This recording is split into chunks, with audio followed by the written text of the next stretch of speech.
for Hold This L. Hold this L. Hold This L.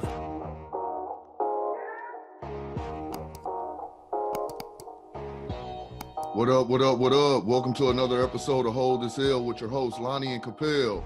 Good morning, bro. What's going on with you today? Nothing much, man. Nothing much. Just chilling on this beautiful, beautiful Sunday morning. Kind of wishing it was something to watch, on TV as far as sports. Well, basketball anyways. I know they got some baseball, but other than that, I'm good, man. How you doing?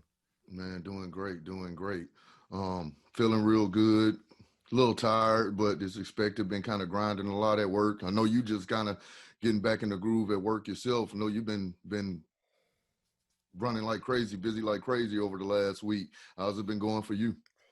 Oh, I'm good, man. I always stay busy. Always trying to have my hand in something, whether I'm working at work or just sitting in the house. So I'm good, man. Never a dull moment. Cool. No, I feel you on that, bro. Anyways, we got a lot to talk about. NBA action been in effect for the last 2 weeks, and we're about to enter the danger zone. Playoffs is about to start, about to get it going, baby. So before we even jump into playoffs as a whole, we got to talk about this play-in game yesterday. We got to talk about this play-in game. I didn't get to see it. I was out doing a little something, but I was following it, and from what I could tell by following it, man, it was an offensive explosion. Did you get a chance to catch the game? Man, I got to watch it. I was at work, but I got to watch it in spurts. I got to watch pretty good clips, and I did get to see the end finale of the game. But, initially starting out with the game, bro, I thought it was going to be a massacre. I mean, On what Portland end? Portland come out killing Yeah. it. I mean, they were Yeah. up 15 early. Memphis come out, just lagging. They didn't seem like they had any energy, and being a young team and people they were missing, I was like, oh, bro, it's over. But they impressed me. They fought back. Jamal Murray stepped up. I mean, he came with it. He was a little lackadaisical in the beginning, but he came with it, bro. And I mean, it was a hell of a game. It was a hell of a Yeah. game on both ends. It really was. Yeah, just from like I say, I didn't get to see it, but just by following, I was like, I could tell some people stepped it up because as I was following the game, I was also looking at the stats because I had a little daily single game going, and CJ McCollum really wasn't doing much as far as the stats go. Then before I know it, he had 29 points. So I'm guessing like towards the end of the game, maybe fourth quarter, he started murdering it. Hitting his shots. Carmelo, I know he hit that last second, like the game winner. When I looked at the score, it was like one. I can't remember the exact score, but Memphis was up by 5 with like 3 minutes left, and I was like, okay, Memphis for real. Memphis say they gonna take this. Literally, like 2 minutes later, it was 119 to 112 Portland. Like in 2 minutes, they went up that quick. So yeah, I really wish I would have saw the game, but I mean, it looked like it was a good one. CJ McCollum went off in the fourth quarter, bro. He had 15. That's He what was I had to assume that. Yeah. well. What they did is, Damian Lillard, John Morant was guarding Dame, Hmm. and he was killing it. CJ McCollum started off well, but he was kind of he wasn't because see like CJ McCollum got a broken bone in his back. Yeah. So but what they did is they switched Dylan Brooks on the Dame Lillard and had John Morant guarding CJ McCollum, and he started cutting up. I remember the last shot he hit, he mixed up John Morant, shot it in his face, come down the court. He can't guard me.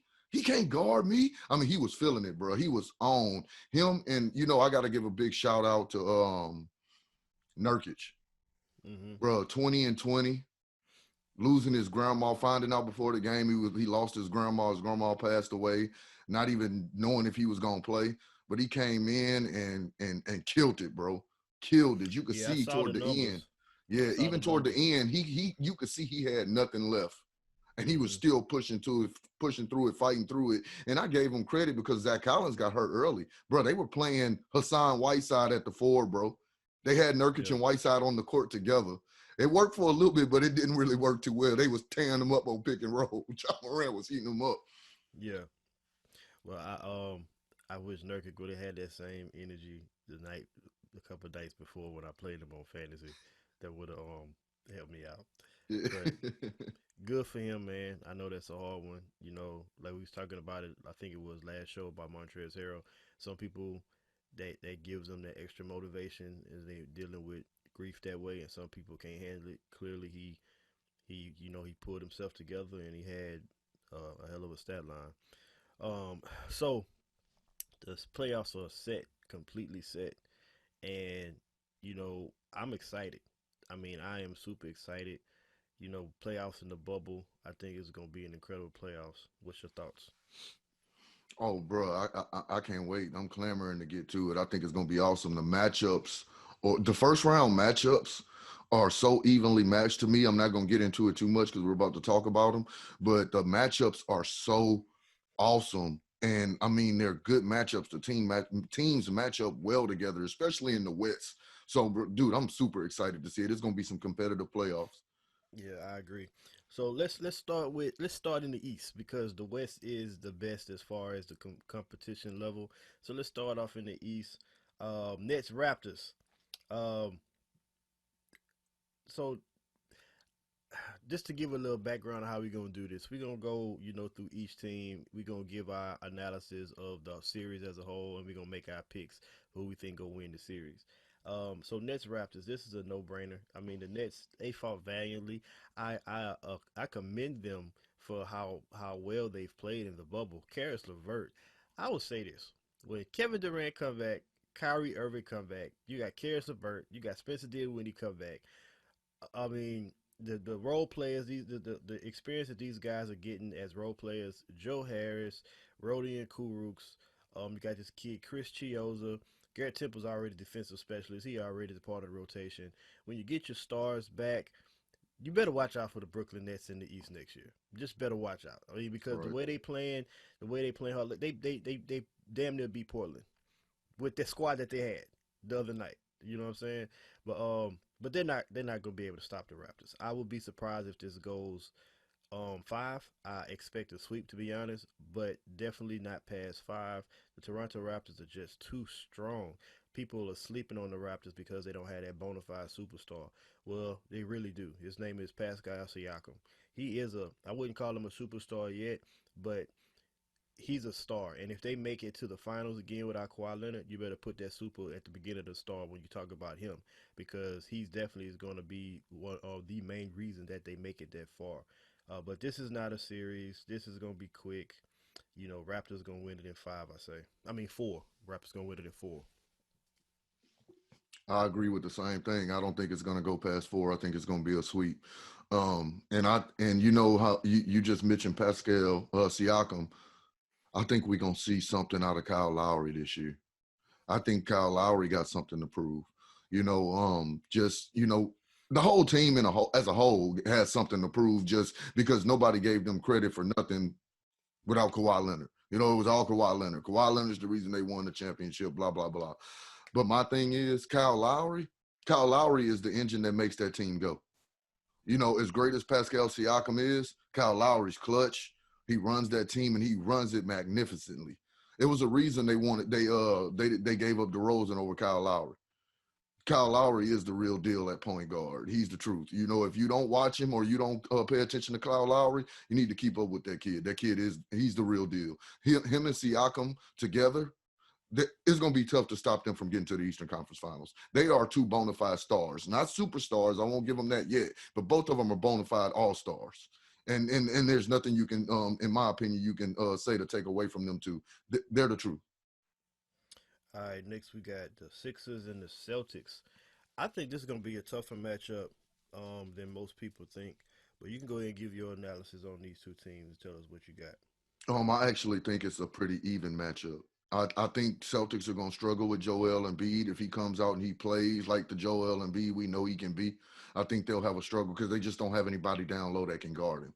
But to the flip side of that, I also don't see the Sixers having anybody that can guard the plethora of weapons that the Celtics have. I mean, Kemba Walker, Jason Tatum, Jaylen Brown, Gordon Hayward. If you've been paying attention to the Celtics the last couple, Gordon Hayward been balling. if Gordon Hayward's playing the way he played those last few games, it's gonna be tough to beat them, man. Because I'm gonna tell you, Jason Tatum gonna do Jason Tatum. Like we were just talking about Siakam, Jason Tatum is gonna be that bona fide superstar. He's coming. He's really coming. I think Jaylen Brown, just their overall team, man, they got a strong team. So I see that game. I see that going 6, maybe 7. I really see that's gonna be a battle. I really believe so. Yeah, the Celtics gonna win this. The 76ers, like I said last week, they're gonna look more like a team because the way that they're gonna play without Simmons is gonna be allow them to be more fluid in what they try to do. The pick and roll is gonna look better. I know that game against the Rockets. I mean, granted Westbrook wasn't playing, but if you watch the 76ers, you can already see it.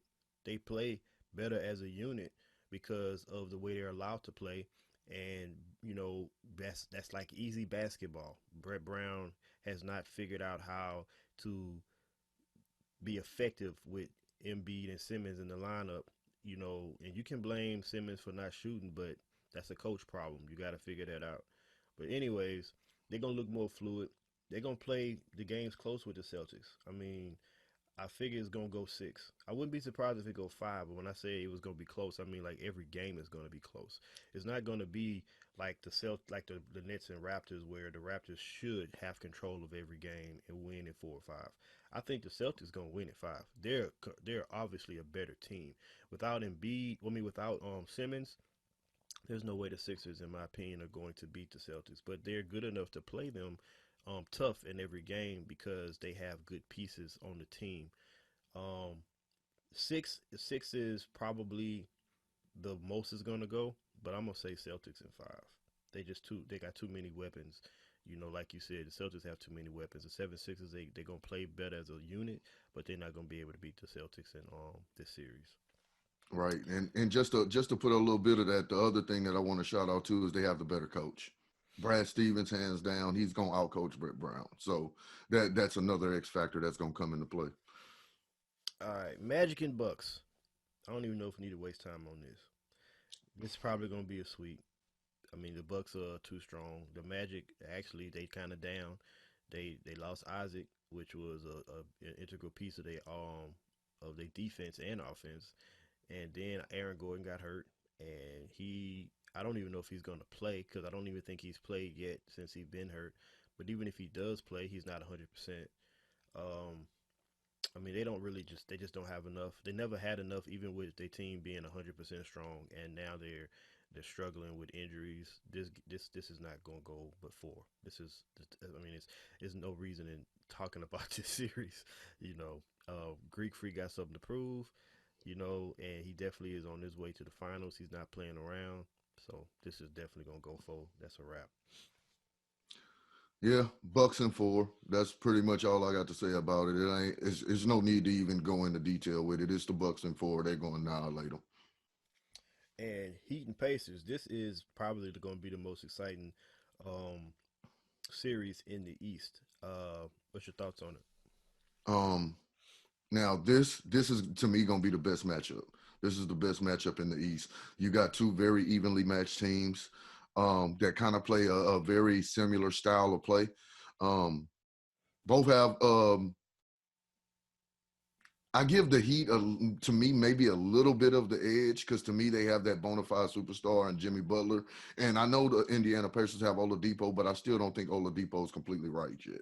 Um, we have seen what T.J. Warren can do, but the one game I did see when they played each other and he faced Jimmy Butler, he didn't do very well. So I need to see something from him against the Miami Heat before I can, before I elevate him to that status. So I think it's going to be an even series, but I give the edge to the Miami Heat because of Jimmy Butler and Bam Yeah, Adebayo. yeah. This is also going to be one of those these series, in my opinion, like the 76ers and the Celtics. It's going to be exciting because they got some kind of beef going into it, but the Heat are too strong. Like people, I think people sleeping more on the Heat than they sleeping on the Raptors. The Heat are an excellent team. They're very similar to the Raptors. The only reason why people would probably give the Raptors the upper edge is because they do have a championship. They do have a team that's intact from that championship, and they only lost Kawhi Leonard, which is a huge loss. But the Heat have a very similar team as far as the way they play defense. They have several people who can score that they depend on. But the one thing that they have that the Toronto Raptors don't have yet is a proven superstar, and that's in Jimmy Butler. I wouldn't be surprised if the Heat make it out of the East. But this is going to be a close series as far as the games are going to be exciting. It's going six. I'm not gonna quite say five, like I said, Celtics and 76ers. It's going six. TJ Warren, he is not a superstar or a star. He got hot in the bubble, and he could be on his way to stardom if this is how he's going to play from now on. But I don't think he had it on his mind to do what we wanted him to do, because I watched that game. He wasn't aggressive when they tried to double teamed him several times throughout the game. He just passed the ball right out. He didn't try to get his own shots. He didn't really try to do a whole lot. I didn't see somebody who had it on his mind to get at Jimmy Butler, but I saw Jimmy Butler trying to get at him. So I'm expecting T.J. Warren to be a little different when it comes to this series. Starting game one, I feel like he's gonna come out with it on his mind. I feel like he was probably saving what he got, what he wants to do for the series, because it was already written that they was gonna play each other. It was already, put in place that it wasn't nothing they could do as far as seeding goes when they played that last game, and well, the game before last, because they also played again, but everybody was out. So I definitely think the Heat are gonna win this. The Pacers just don't have enough to match up with, especially with Sabonis out. But it's gonna be close. It's gonna be Yeah, exciting to watch. yeah, The series is gonna be exciting to it watch. will. All right, let's move on to the wonderful land of the West, where we got some hell of a matchups. I don't even know where to start. I'm gonna start with the one I think is gonna be the easiest as far as choosing who's gonna, well, not the easiest, but the one that is not gonna be as exciting to watch, and that's the Clippers and Mavericks. Uh, it's not gonna be exciting to watch. I don't care if Luka Doncic is as great as he is. He has already, when he plays against defensive minded teams, he's I don't want to say he struggles, because he still has good points. But those 30 point, 15 rebounds, 15 assists, 8 rebound games if you haven't, it ain't happened against the Clippers. It ain't. You got either Kawhi or Paul George or Pat Bev or Montrezl Harrell or Marcus Morris. Like, all of them can guard Luka Doncic. Every single one of them. Porzingis may have good games because they do struggle with the big man, and he's a 7 footer who can shoot it, play with his back to the basket. He's just versatile. But Luka Doncic, I don't see him being very effective as he normally is. Like, he's going to have a good game. I'm not saying that he's not going to be a player that's just completely shut down, but he has shown that, like, lockdown defenders, because he's not the most athletic guy, you Hmm. know. So he doesn't have that raw athleticism like somebody like LeBron. You try to lock him down, he can get by you. He can muscle you to the basket. You got other players like Dame who could just shoot the lights out. Like, Luka Doncic is not like a top notch shooter. Like, people may think that because he's a white boy. Because a lot of times, they're white boy, like, oh yeah, white boys can shoot. Like, he can shoot good, but he's not like a Kyle Korver. He's not like a catch and shoot guy. He's Hmm. just a guy that he hits threes. But a lot of his points, they come with him going to the basket and having a mid range game. So, and then it's the Clippers. The Clippers are, many people's favorite to win the championship. This is going to not be like a sweep type of situation.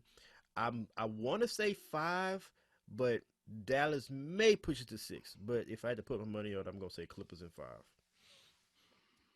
Yeah, that's definitely where I'm gonna go with it. It's the Clippers in five, man. And I'm gonna tell you, I've watched a few games with Luca this year, and like you say, you're not gonna stop him. You're not gonna stop him. The boys now, bona fide superstar. Mm-hmm. You don't have to prove nothing else to me. Bona fide. It's no doubt. But there's a blueprint to Luka Doncic. Beat him up. Beat him up. Get him, knock him to the ground, make him work hard for everything, and you're gonna see. Watch, that's what we're gonna see from him and Porzingis. Because even though Porzingis is a shooter, 7 footer, and he's aggressive and he can finish at the rim, he's still small, skinny. They're gonna beat him up. That's gonna be the blueprint for the Clippers. A person like a Pat Bev, he's gonna be all over Luka. Watch how many scratches and cuts and bruises you see on Luka game by game going into it. They're gonna beat him up, and I just don't see him being a chance. They don't have that toughness yet to be able to compete with the Clippers, and that's why I say the Clippers in five. Yeah, the Clippers they're gonna dominate that. Luka's not gonna have a great series, so Porzingis is gonna have a great series. He is because they can't stop him. They don't have the Right. size to stop him. They they're even if they try to beat him up, which is normally not how they play defense. I understand what you're saying about the beat him up part. They're gonna play Luca hard, and he's gonna look like he's getting beat up. The reason why is because Luca drives to the basket a lot, and he Hmm. dishes, and he hits the ground and stuff like that. And of course, so he's gonna look like he's getting beat up. But Porzingis doesn't play like that. He's gonna catch and shoot, or he's gonna catch the ball in the paint. And every game he's had against, or pretty much every game he's had against the Clippers, he's had a hell of a game. But what center hasn't? Like Right. the big men against the Clippers, they end up having good games. They don't have good enough games to will their team to victory a lot of the times, but they have good games. So I think Porzingis, just by the sheer numbers, is going to look like he's having a great series. Luca, of course, is not. Um, Next, we got the Jazz and the Nuggets. What you got on the Jazz and the Nuggets? Um, I see the Nuggets in six. The Jazz as well as they as well of a team as they are and a good defensive team. I think Bogdanovich is a big loss. I think you even mentioned it a couple of shows ago, but people don't realize the value that Bogdanovich brings to that team, his shooting and also his size. Those are two important things. And I think when you're playing the Denver Nuggets with Jokic, and we've seen the resurgence of Michael Porter Jr., you're gonna have Jamal Murray. I don't really know if Will Barton, but I would imagine he's gonna come back at some point. If he's not gonna start at the playoffs. Just overall, they're long, they're big, and I just don't see the Jazz being able to compete with them. Yeah, the Denver Nuggets, they are my pick, but this is going seven, in my opinion. These teams are very evenly matched. And I think that the key for the Utah Jazz is going to be Mike Conley. Mike Conley has been playing a lot better. The Utah Jazz as a team have been playing pretty good. They started off slow in the bubble, but they kind of ramped it up. And a lot of people hadn't really paid attention, but Royce O'Neal has stepped it up. Defensively, he was always pretty good, but he has stepped it up. He's been hitting some big shots. He's gonna get like damn near 40 minutes a game.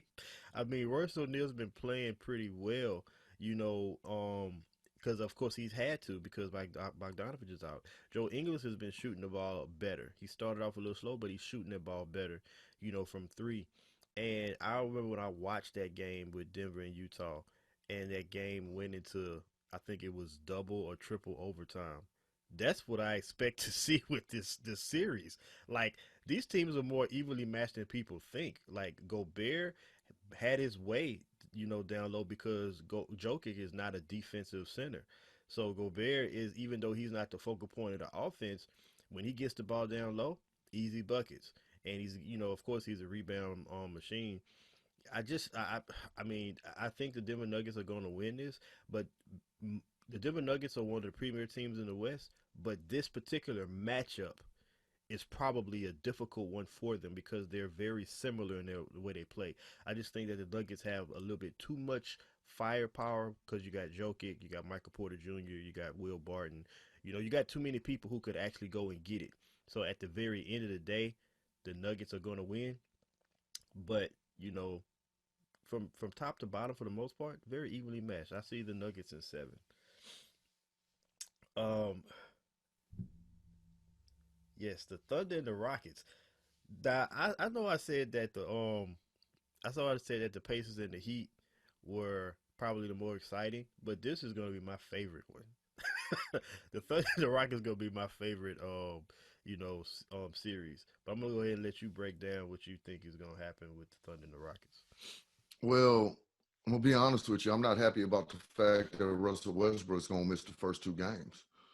Um, I give that edge. I give that edge to OKC. You're gonna miss the first two games, and the Rockets playing at home. So you got home court advantage, and you're gonna miss Russell Westbrook for the first two games against a Chris Paul, motivated Chris Well, Paul. you know they're in the bubble though, right? Ain't nobody really playing at home. Well, yeah, but you know what I mean. I mean, as far as just home court advantage, I know ain't nobody playing at home, but the first two games, I'm just basically talking about seed, and you give up. You don't want to lose one of those first two games, even though you're not actually the home team, but technically you are. You know, you want to try to win those first two games at home, and I think it's going to be hard for them to do that without Russell Westbrook. Do I still think it's going to be a hell of a series? Yeah. But if you allow the Thunder to go up 2-0 when you don't have Russell Westbrook, I think the Houston Rockets are going to be in trouble. So my pick, honestly, for this one, which is a surprise, is going to be OKC. I'll take OKC in 6. Yeah, this one going 7. I'm not. I really don't know who to take on this one. This is probably the hardest one for me to pick because that Russell Westbrook, him being out does matter. Even with Russell Westbrook not being out though, this was a hard one for me to pick. For most people, it's easy. Most people think the Rockets gonna win this. This is not an easy matchup for the Rockets. People are sleeping on No. OKC. OKC is a really good team. And the reason why this is my favorite one is because of the Harden and Chris Paul dynamic. Most people looking at Russell Westbrook against the Thunder, but the thing is like for Russell Westbrook, I mean, I don't feel like he's gonna go at the Thunder. Like he's gonna go hard because it's just Russell Westbrook. I don't feel like he got no hard feelings with the Thunder. No. Like they did him a solid. They paid him. They did their best to bring talent around him, and then when it came to getting him out of there, they sent him to the Rockets with James Harden. So he has no animosity with the Thunder. The animosity is Harden and Chris Excuse me. Paul. There's Right. animosity there. And Chris Paul is gonna come with it. Like Harden still has to show me that he's a dog under the highest level of pressure. Chris Paul is a dog under the highest level of pressure. And Chris Paul is gonna come. He gonna bring the heat. He gonna bring the fire. But even with that, it's still hard for me to pick. But I'm with you. Like I didn't think you was gonna pick the Thunder, honestly. But I didn't know who I was gonna pick. But I mean, I when it comes down to it, defense is usually what propels a team to victory. And because OKC has a solid, not just solid, they have one of the best defenses in the league. I think that they can win this in 7 with that with Russell Westbrook being out for the first two games. And they're gonna come, Billy Donovan, they're gonna come with a plan to like double Harden. They might trap him at half court, get the ball out of his hands. If they do that, Houston is gonna have a very difficult time because who's gonna step up? They don't have like Eric Gordon just came back. Is he gonna be the key? I mean, because if he's not the key, who? Robert Covington is not a scorer. He's a defender. Ben McLemore, he plays well in the absence of Russell Westbrook, but I mean, is he gonna step up to the point to where he's you know controlling the offense? It's just gonna be, I don't know, it may be too much for for the Houston Rockets, but I'm with you. I think OKC is gonna win Yeah. this. Yeah, and that's kind of why I lean where I lean because that's the X factor for me. That dog in James Harden. I hadn't seen it. The dog on that team is Russell Westbrook. That's the Yeah. dog. He brings the dog out, and you're not gonna have him for the first two games. And you already, and that's kind of what I'm saying. You already got a Chris Paul with a vendetta and something going out with something to prove, and you ain't got that dog in Russell Westbrook to at least try to irritate him, to at least try to slow him down. You don't have it. You have nobody that's gonna be able to do nothing with Chris Paul. Chris Paul is, He I finna can't cut wait. up. Chris Paul is about to kill it. He Like Chris Paul, is. like people don't realize how good Chris Paul is. Like because he don't score 30 points a game, that's because he chooses not to. Like Chris Right. Paul can score when he want to. He is a true floor general. Like that's what he does. That's what we was talking about this last week. Like that's why Shea Gilgeous-Alexander is having such a great year. Danilo Gallinari is having such a great year. Like that is true. They all having great years because Chris Paul is the leader on that team, and he makes sure that everybody is in position to get the best possible shots. And then he's very mind motivated. He's hard on them. He pushes them. But when he's time to score, who the hell got the ball in their hand? Him. Because he's the best scorer on the team as well. So, anyways, let's move on because I'm sitting up here getting super excited Right. You about get it. excited, bro. I We got two more understand. I games. feel you. And the last one, the Trailblazers and Lakers. Now, I know I said last week, man, I don't want to face the Trailblazers, man. I don't want to face the Trailblazers. But I mean, no, but being honest, I didn't want to face the Trailblazers. But after watching their last two play-in games, the Lakers gonna win this, and it's not gonna be hard. Let me tell you why. The Trailblazers can't stop nobody. hmm They played Brooklyn to the wire, and Brooklyn is not a good team. they're playing good with the pieces they have because they're so decimated, but they're not a good team. I watched Karis LeVert get to the rim like we was watching a NBA 2K game. Like Right. it got to the rim at will.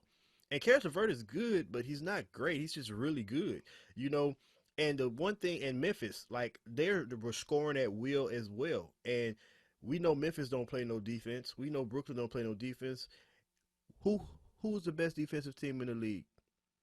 Most people would say the Bucks because of the stats, but the one thing, the difference between the Lakers and the Bucks when it comes to defense is you can shoot the ball well against the Bucks. If you can shoot the ball well against the Bucks, you're going to have a good game because they don't defend the 3-point well. The Lakers, even though they've had their issues and stuff like that, the Lakers are one of the premier defensive teams in the league. I think they're the best defensive team in the league, to be completely honest. And that's not my bias talking. That's like just true overall how they defend each position. Definitely the big man, definitely in the middle. You know, they number one statistically there. But just overall, I feel like they're the best defense team in the league. And they're going to be able to score at will even better than Brooklyn and Memphis against Portland. So I think it's going to be an exciting matchup. But at the end of the day, I'm not worried about these Lakers losing to Portland Trailblazers. I say Lakers. Honestly, I probably is not popular, but I say Lakers in 5.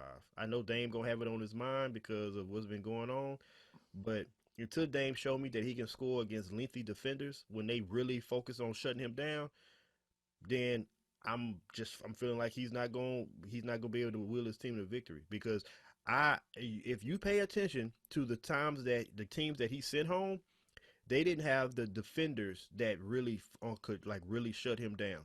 But when he's had in the past, when he's had like people like LeBron guard him, like big guys that can move with him on the court, he struggles. He's never shut down, but he struggles. And if Dame can struggle, that means you got to depend on C.J. McCollum to bring it, Nurkic to bring it, and I feel like the Lakers got too many good defenders that can match up with the other players for them to be successful in this. What's your thoughts? Yeah, well, I agree with you. And I'll be honest with you, yesterday, watching that Memphis Portland game, I was actually rooting for Memphis. Figured it'd be easy. Well, I Figured was it'd be an too. easier Yeah, easier me, matchup. yeah. But but the more I thought about it last night, and even this morning, something I realized is kind of what you touched on. Portland plays no defense, and I'm gonna tell you why. They can't guard the pick and roll. Who's one of the best teams in the league at the pick and roll? Who runs it immaculately? LeBron James. You if you really paid attention to Portland, that's where they struggle. That's why Karis LeVert, that's why Jamal Morant's getting to the basket at will. They can't play the pick and roll. They have nobody at that forward position to come up and play. You just go right around them. Melo is not a defender. McCollum, Damian Lillard, even talking about it yesterday. We know this fantasy wise. When you're playing Portland, you play the guards. Mm-hmm.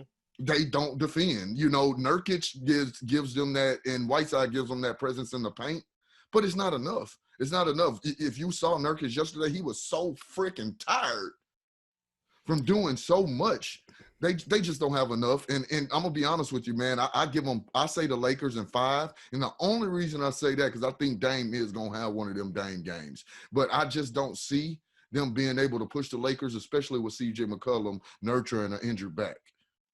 The thing is Dame could have one of them Dame games all 5 games and still lose because they don't have the defense to go along with him putting up big games. Right. Like, you know, I mean, all them times, if you go back and look at the stats when he had those big games where he's scoring 45, 50, 60 something points, they didn't win all those games. I mean, normally when a player puts up points like that, it's like, okay, yeah, they won that game. It's because the other players are just sitting around watching him do his thing, kind of like the James Harden situation. Right. It kind of gets to that when he gets in that mode. But they're not going back and stopping anybody. Like the times that he's winning those games, the times that he's um scoring that many points is because they're going back and forth with the other team. Right. Just like it was with Brooklyn, just like it was with Memphis. He's going back and forth with the other team. They trading buckets. So they don't have enough defense. Like as far as Nurkic, I mean, can you imagine, you know, AD doing the pick and roll, he could do the pick and roll against Portland. When I say him doing the pick and roll, I mean him, not being a big man that sets the pick, but him Oh, being a big man that that's handling the ball that right, goes around the pick and roll. Like right, if they decide to go small, it's not small because AD is damn near 7 feet, but because he plays like a guard, he can because he can play like a guard. If they decide to go that route and with Nurkic on the court, it's like what Nurkic does for Portland is it makes their offense more explosive because he can shoot the ball from deep because he can shoot the three and you can't clog the lane. Well, Hassan Whiteside, he can't shoot the ball deep, so he got to play in the middle. But offensively, they actually don't. I mean, defensively, they actually like don't get much different. They're not much different as far as the stats go. I mean, Nurkic is a better on the ball defender, but he doesn't block shots like Hassan Whiteside. you know, right, so you get a better ball defender in Nurkic, but he doesn't change the dynamic of the Portland Trailblazers as far as defense goes. If he did, you wouldn't have had a problem with Brooklyn. right. You wouldn't have had a problem with Memphis, who have two big men who don't shoot the ball great from outside. Jared Allen don't shoot the ball at all from outside. Right, right. And he still had a monster game against them as far as stats go. He had as far as rebounds and on points go. And He then did. Valanciunas, he can shoot the ball deep, so I give him credit. I probably would not give him the credit he deserved. He can shoot the ball deep, but he ain't like a huge threat from the 3-point line. Anyways, my Right. point is Portland, they just the defense is what it is. Like if the Lakers did not have a good defense and they was going into it, like if they was against the Rockets, I would say this is gonna be a super exciting game. I don't know who gonna win. They firepower is like equal on both sides, and neither one of these teams play defense, so it's like a toss up.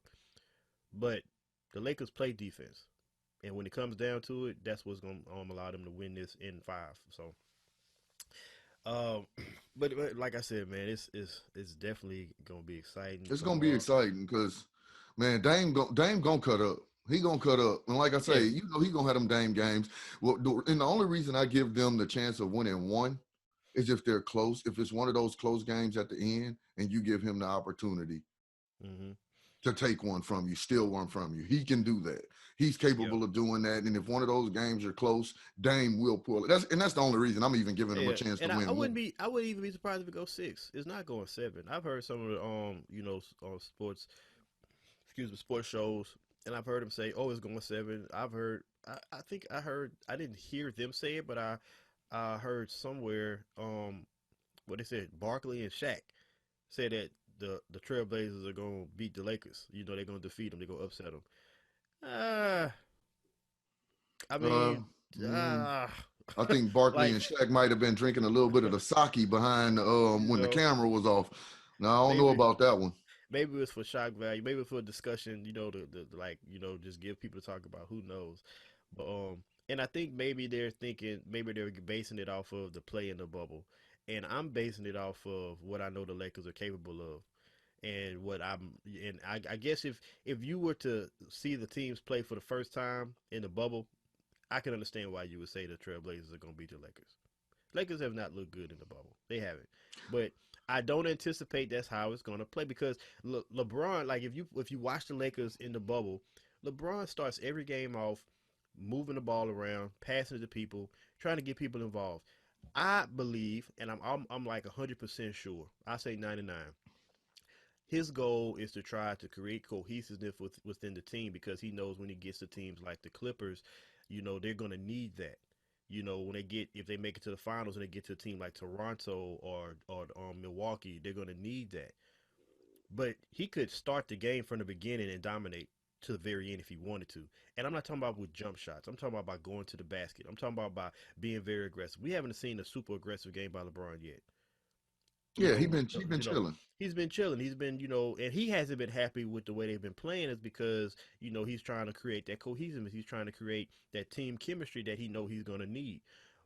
But when it comes down to it, if LeBron needed to play like they needed to win, you're going to see a different LeBron. And worst case scenario, that's what you're going to see. Worst case scenario, you're going to see him and AD bringing it hard. Yeah, well, Like, the good thing, so sorry about that, but the now go good thing ahead. is if the Lakers, the last couple of games that they played, if you really watched it, they haven't been playing well in the bubble, but the last two games they shot over 40% from the three. Yeah. So they Oh, have played well, better and shot better from the 3-point line in the last couple of games of the bubble, which is what we wanted to see. We know what AD and Bron gonna do when it comes to the playoffs. It's those role players and how they're gonna shoot. Well, they looked yeah. a lot better shooting going into the playoffs, in going toward the last couple of games of the bubble where LeBron and AD wasn't playing a lot. They played well. They scored a lot of points and they shot well. If we're able to shoot well, we're not going to be beat. I mean, it's as simple as that. If the role players, if the waiters and the Danny Greens and the Contavious Caldwell Popes, if they're hitting shots, it's no doubt, man. Yeah. And Kyle Kuzma, he been playing amazing the Saw last that game winner? 3 games. Yeah. I mean, the thing about him is his defense is like amped up Yeah, tremendously. His it defense has. is amped up tremendously. So he's not only, like, he's been playing well offensively, which is what people know him to be good at, is, he can score. But he stepped his defense up a lot. So that's definitely something to be paying attention to. They finally look like they may have some semblance of a big three, even though they really don't. They got a big two and then a bunch of role players. Um, before we move on to daily, I do want to bring up some baseball info. I'm gonna bring this up every time we talk. I said Aaron Judge is gonna be the MVP. So far, it's looking like I'm definitely a genius with that because the boy is murdering it. Freddie Tatis Jr. is doing well also for San Diego. He's playing incredible. That boy But the real deal, man. yeah, but I was sleeping on him. yeah, oh, I wouldn't. I wasn't sleeping on him.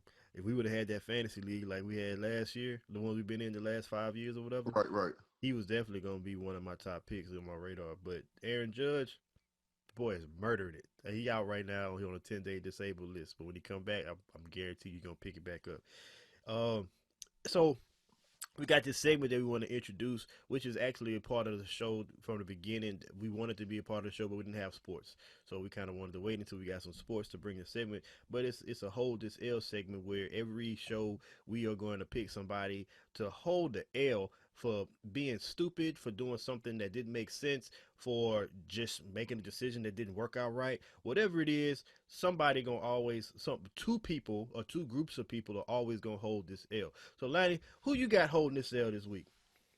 Um, Man, actually, it's not an individual. It's a whole team. I'm giving the L to the Memphis Grizzlies for going 2-6 in the bubble, giving up the 8 seed, and actually having to win twice to get in the bubble, to get into the playoffs, and actually you still couldn't do that. I understand you had a lot of injuries, but nah. 2-6, no, you get the whole this L, Memphis. So we probably gonna have to talk beforehand and just say who gonna hold this L and then give our analysis later, because that's who I was gonna pick to hold this L. But I was gonna pick Memphis Grizzlies to hold this L, but I got a couple in my back pocket, so I'm gonna pull one out. I'm gonna do a duo hold this L because they're the same position and they coaches. All right, now one person is going to actually, like, one person got fired. So Alvin Gentry, you manage your team like in the most terrible way. The New Orleans Pelicans was playing really well before the bubble, and people expected them to come back and play really well.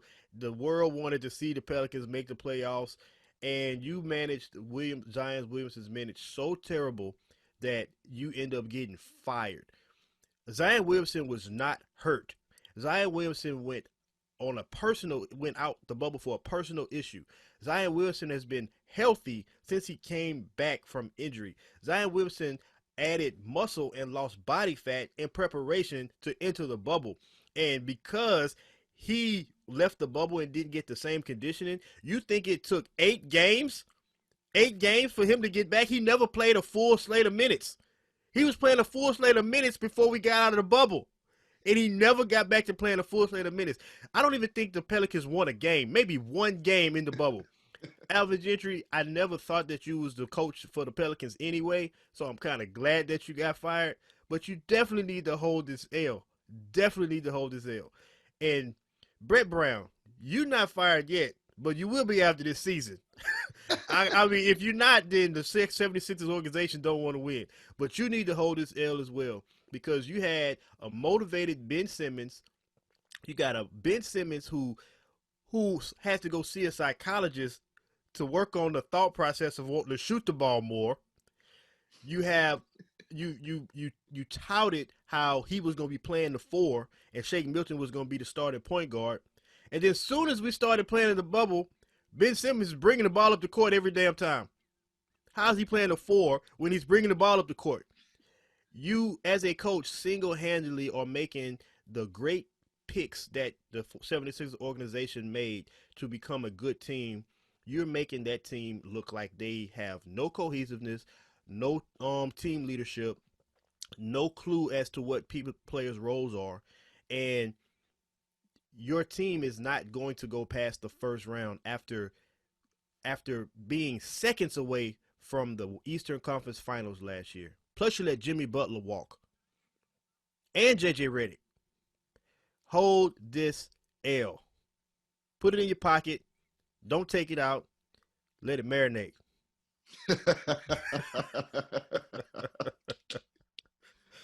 Anyways, daily fantasy. Let's go daily real quick. So this is where it becomes easy for daily fantasy.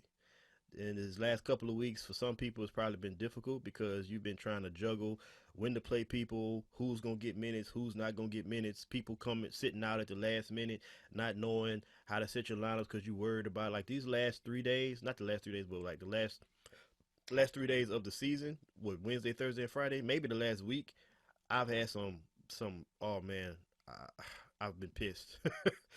I've made some plays where people, like DeMar DeRozan, I had him in a few lineups, and because they end up realizing that they couldn't make the playoffs after the game right before, he didn't play, but they didn't make any announcement about it. Pop just decided not to put him in the game, and Derek White, and so I missed out on that.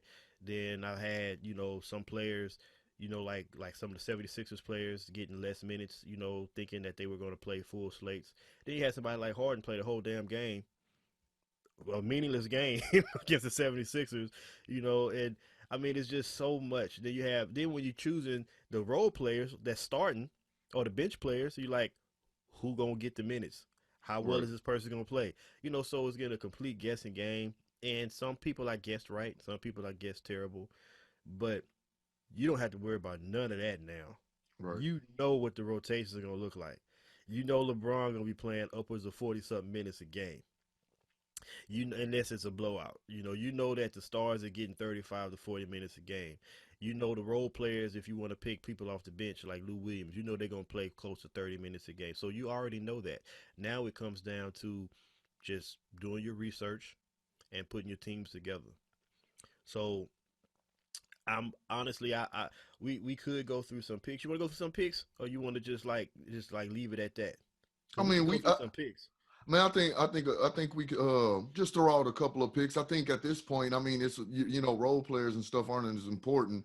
I think it's we can throw out a few picks of just matchups on the superstars. I do have a couple of guys and specifically that I want to talk about. One being James Harden. Mm-hmm. These first 2 games, you better have James Harden in your lineup. Look, I don't care how good of a defensive team OKC is. You got James Harden without Russell Westbrook. We going to be looking at 70, 80-point fantasy games, or at least that's what I expect. Hey, I will say this, though. You better make if you make one lineup, don't gamble. Put James Harden in there. But if you make a few, you better make a few without him. Because go back to the past. Right. When his back is against the wall, he hasn't shown up. And if you have a lineup without James Harden, and he has one of them 30-something point games, or even 40-something point game, because he gonna cost around 11,000, and you don't have him, you are already in the running to make some big money, because that means that you are able to put a better lineup together because you got more money. So I'm gonna definitely have every night that James Harden plays, I'm definitely gonna have some lineups without him. Oh yeah, you have to. You have to. You definitely with the defense that OKC presents, and I'm like I say, I definitely feel like he's gonna have that Billy Donovan is going to have a plan to make Harden work. And if they Right. do that effectively, he'll still have a good game as far as like like stats go. Like he may have 20 something points, but he'll have less assists if they getting the ball out of his hands, because that means that other people are shooting the ball without his assistance, and he have less rebounds probably because OKC is a good rebounding team. So definitely make sure you have some lineups without James Harden. But definitely make sure you have some lineups with Chris Paul because I You damn bet. sure will. You better have Chris Paul. And another thing that we don't usually get into too much is the understanding between GPPs and cash games. This is true. I would lean more towards James Harden in cash games. You know, you're playing a GPP, you can take a lot more chances without having him in lineups, especially if you're going to make multiple lineups. But in cash games, I'm going to tell you, not only James Harden, but Chris Paul. Cash games have them in your lineup, especially Chris Paul. That Yeah, was my other one. That was my other one. That was the other person I wanted to touch on. I feel like those two people are must plays, especially the first two games. yeah. The first two days of fantasy, you don't have players like so on the first 2 days of fantasy on Monday, um, you don't have like the big dogs all for the most part. You got Luka Doncic, who's usually a good cash game play. I think he's more of a GPP play um in this matchup against the Clippers. So if you're looking for Luka, that's more of a GPP play in my opinion. As far as cash games go, Embiid is a cash game play all day, Mm-hmm. all day. Definitely a cash game play. But I mean, he's also a tournament play. Anybody that's a cash game play is also a tournament play. You just want to put players around them that may be less percentage owned that you think may do well. Um, uh, I think Karis LeVert, that's a hard one for me because you know he's gonna have high usage, but his price is 83, and the way he's been playing, you want to say he a cash game play because he's the man, but it's just something about Karis LeVert that make me say he's more of a tournament play. What you thought? What you think on that? For 8,300, I agree with you completely. This is the Yeah, thing. It's the matchup. He's playing the Raptors. I mean, he's not finna just murder it, you know. And even if he's scoring, what about the other things? For 8,300, I need 50 from you. you're right. That's That's not something that you're gonna get consistently from a Karis LeVert because he doesn't do a lot other than score. You know, yeah, he's gonna get you probably 30 fantasy points consistently, no matter who they're playing. But most of it's gonna come from scoring. There's not gonna be a lot of rebound. There's not gonna be a lot of assists. So at 8,300 going against the Raptors, nah, I'm a yeah, fade. yeah. Also, that matchup, Mavericks Clippers, Kawhi and Paul George, to me, they GPP plays because I need to see what they look like playing 35, 36 minutes on the floor together. And they usually split points. Like when one of them plays without the other, then one of them is a cash game play for sure. They're both reasonably priced. Well, Kawhi went up to 9,300. I'm not paying 9,300 for Kawhi for a cash game. For a GPP, definitely. But Paul George is still reasonably priced at 7,000 something. So he for for that price, he could be a cash game play because if you expecting 35, he gonna get that, Right. you know. But he's also, in my opinion, a good GPP play. Jazz Nuggets, they all GPP plays in my opinion. Nobody on that matchup is a cash game play. No. Donovan Mitchell, he's gonna have at least one game where he kills it. At least one where he like completely murders it and goes off for like 50 something points.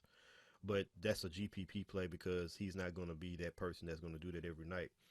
Um, Porzingis. Porzingis, even Porzingis, to me, Porzingis because of the position, power forward, and again, we're always talking about FanDuel because that's where we play. For the position of power forward, Porzingis is a cash play Right. because it's weak. It's a weak position in these playoffs. Like I've already looked at that Monday slate. It's Porzingis, it's Jason Tatum, and then it drops off like a complete drop off. So he's a cash game play if you want to pick somebody who you know is going to do well. Jason Tatum also is a cash game play, somebody who you know is going to do well. Um, but they're also good GPP plays because they're going to give you like 35, probably 40, but they can give you upwards to 60 points. So they have a really good ceiling. Greek Freak, you know what that is. He a good cash play. I mean, he's always a cash play. Harden is always a cash play. LeBron and AD, For me, because of the playoffs and the significance of the way that the team that LeBron is going to play, he is a cash game play. Absolutely. Prior to that, like during the season, even in the bubble, I would say he's a GPP play because his mentality of how he was playing was different. Even during the season, LeBron is more of a GPP play because he's usually in that $10,000 range. And when you play somebody that's 10,000, you want them to get you 50 points because that's what the 5 times value is. But the reason you play them is because you hope that the matchup is going to allow them to give you the ceiling part of that, which is 60, 70 points. And LeBron is more of a consistent 50-point guy. So he was always a GPP play. AD was the cash game play because he was the one that would give you, the ceiling, but he also gave you like the 50 as well. He had a higher ceiling because of the way that they played. But with the playoffs starting, LeBron is going to go in full force. So I'm all in saying that he's a cash game play because he's going to give you upwards of 50 points probably every night. Dame, same thing. Dame is a GPP play though. People look at Dame and they say, not cash game. Now Dame is not a consistent 50-point player. He's not. No. He is a consistent 40-something point player. But if you look at his average, it says like 45, 46, 47. That's because he's had so many games where he put up 60, 70 points. But most of his games are in the low 40s. Mm-hmm. So that means he's a GPP play. Because when you average all that out, that's what gives you that 45, 46, 47 average. But he's a GPP play. So with all these players, like all these top-notch players, Dame would probably be somebody that's lower percentage owned. So definitely look to play him in some of your lineups. Excuse me. Did I miss anybody, cuz? No, not at all. You hit everybody on the head. I think everybody you named is exactly what you say. Now, I will point out one more person that I think is a cash game play. Fred VanVleet. Fred VanVleet going against the Raptors. He has consistently, and this is based off of his price. The Nets. Yeah, that's what I meant. But based off of what he costs, he consistently, if you've been following fantasy, is consistently putting up 40 plus. Yeah. Consistently. So if you depending on his price, if he's in that low $7,000 range, to me he's a cash game play because he's gonna give you 40. He is. I think he's 7,000 on the dot. Yeah, so I'm riding with Fred VanVleet all day. I'm with you on that. And Jimmy Butler, I would throw in there too. Jimmy Butler is a cash game play. He's consistently giving you 40 to 45 points, and he has a ceiling to give you more, and he's right there at that $80,000 range. I would give you one play that I like as a value because of the price, and that's Jamal Murray. He's $6,100. Oh, wow. My lineups are going to be filled with Jamal Murray while he's at that price because he's been playing great since he started back in the bubble. And he only played one game where he put up some serious minutes. That was that overtime game against Utah, and that's what they playing in the playoffs. And the other games, he's only played like 20-something minutes. But in those 20-something minutes, he's put up points. Like he played the first quarter in their last game. And in that first quarter, he only played like maybe 9 minutes. He put up 15 points, 15 fantasy points in 9 minutes. Wow. That's how well he's playing. So his price is not going to stay there. Take advantage of that $6,100 price. You're welcome. Yeah. You dang sure right on that. There's no doubt. He's a must play at $6,100. Oh yeah, he's gonna be chalky, but he's one of those must plays because if you don't have him in your lineup at 6,100 and he goes off for 40 or 45 at 6,100, the winning lineup I guarantee you is gonna have him in it. And if you don't have him, you won't be in the winning lineup. Right. So anyway, that's all we got for you today. You got anything else you want to say for him, cuz? No, bro, that's a wrap for me, man. Everything was a great show. Look forward to coming back next week and talking about these games. All right. This is L. Well, I said it backwards. I'm Phil. And I'm Lonnie. This is Hold This L, and we out. Y'all have a good one. Later.